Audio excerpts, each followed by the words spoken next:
Saat bulan Desember mencapai pertengahan, sesuatu yang luar biasa terjadi di langit. Tapi kenapa orang-orang di seluruh dunia menengadah ke langit di malam yang sama setiap tahun? Kenapa langit tiba-tiba dipenuhi dengan garis-garis cahaya di malam tertentu? Dan yang terpenting, dari mana cahaya-cahaya itu berasal? Kenapa muncul dalam berbagai warna?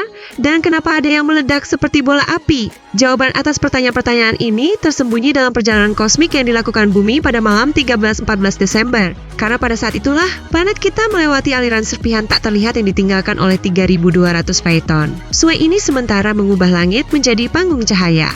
Saat bumi mendekat, para astronom kembali mengajukan pertanyaan yang sama. Seberapa murah hati langit tahun ini?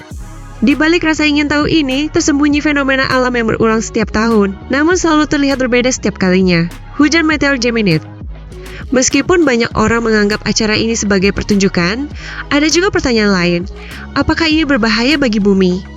Tidak. Partikel-partikel yang menciptakan hujan Geminid sebagian besar tidak lebih besar dari butiran pasir dan terbakar sepenuhnya saat memasuki atmosfer.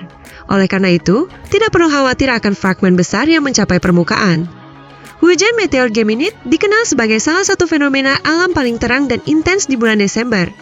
Selama periode ini, orang-orang di seluruh dunia menyaksikan jejak cahaya yang sama saat mereka menengadah ke langit.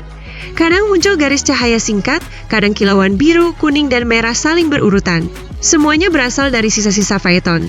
Phaeton memiliki sumber yang berbeda dari kebanyakan hujan meteor. Hujan Geminid tidak berasal dari komet, melainkan dari asteroid, sehingga unik. Saat melewati dekat matahari, permukaannya memanas berlebihan, retak dan partikel debu kecil terlepas keluar angkasa. Dengan begitu, terbentuklah aliran serpihan yang setiap Desember dilintasi oleh bumi. Pada titik ini muncul pertanyaan umum lainnya, kenapa meteor memiliki warna berbeda? Hal ini disebabkan oleh komposisi kimia partikel dan suhu yang dicapai di atmosfer. Natrium menghasilkan warna kuning, magnesium menciptakan warna hijau, kalsium membentuk warna ungu, besi kuning putih terang, ion oksigen dan nitrogen menghasilkan nuansa biru. Itulah sebabnya Geminid cenderung tampil lebih berwarna dibanding kebanyakan hujan meteor lainnya. Aspek menarik lain dari Geminid adalah bahwa phaeton sendiri adalah benda langit yang belum sepenuhnya dipahami. Ia tampak seperti asteroid, tetapi beberapa perilakunya mirip dengan komet. Karena itu, di dunia ilmiah, ia dikenal sebagai objek aneh. Pada malam 13-14 Desember, orang-orang di berbagai benua menyaksikan pemandangan yang sama di langit. Padang rumput di Amerika Utara, ladang dingin di Eropa, pegunungan bersalju di Asia, dan gurun hangat di Afrika semuanya bersinar dengan jejak cahaya yang sama. Fenomena kosmik ini sangat mengejutkan, bahkan dapat dilihat dari cakrawala di kota-kota besar yang ramai. Meteor Geminid melintas di langit dengan laju 100-150 per jam. Walaupun bisa terlihat di seluruh langit, garis-garis cahaya tampak seolah-olah berasal dari dekat rasi Gemini saat dilihat dari jauh. Ada orang bertanya, apa partikel-partikel ini benar-benar terbakar di atmosfer? Ya, hampir semuanya berukuran milimeter dan benar-benar menguap di atmosfer. Mengumpulkan fragmen Geminid yang cukup besar untuk mencapai tanah hampir tidak mungkin.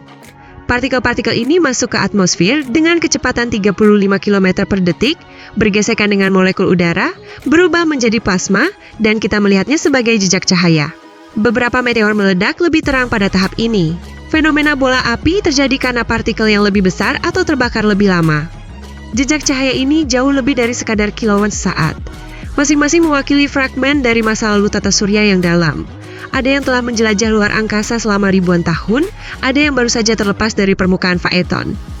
Pertunjukan ini bukan sekadar tontonan visual, tetapi juga kesempatan berharga bagi sains.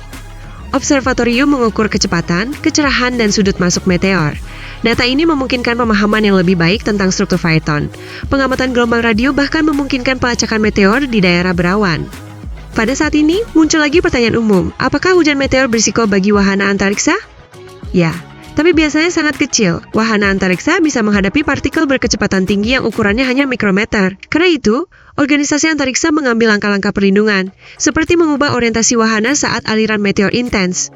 Sepanjang malam 13-14 Desember, dunia bersatu di bawah langit yang sama. Di gurun, pegunungan, pantai, dan padang salju, orang-orang menengadah dan menyaksikan fenomena alam yang sama. Beberapa wilayah mungkin berawan, tetapi di atas awan, atmosfer tetap dipenuhi jejak cahaya. Menjelang pagi, meteor mulai berkurang. Bumi perlahan meninggalkan aliran serpihan Phaeton. Dan yang tersisa bukan hanya jejak cahaya tetapi juga pengalaman bersama. Pertanyaan terakhir yang sering diajukan, apakah peristiwa ini mengubah atmosfer? Tidak. Hujan meteor terlalu kecil untuk memengaruhi atmosfer.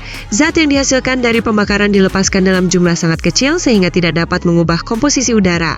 Dan diketahui bahwa hujan Geminid akan kembali tahun depan. Saat bumi melewati jalur Phaeton, langit terus bersinar setiap bulan Desember.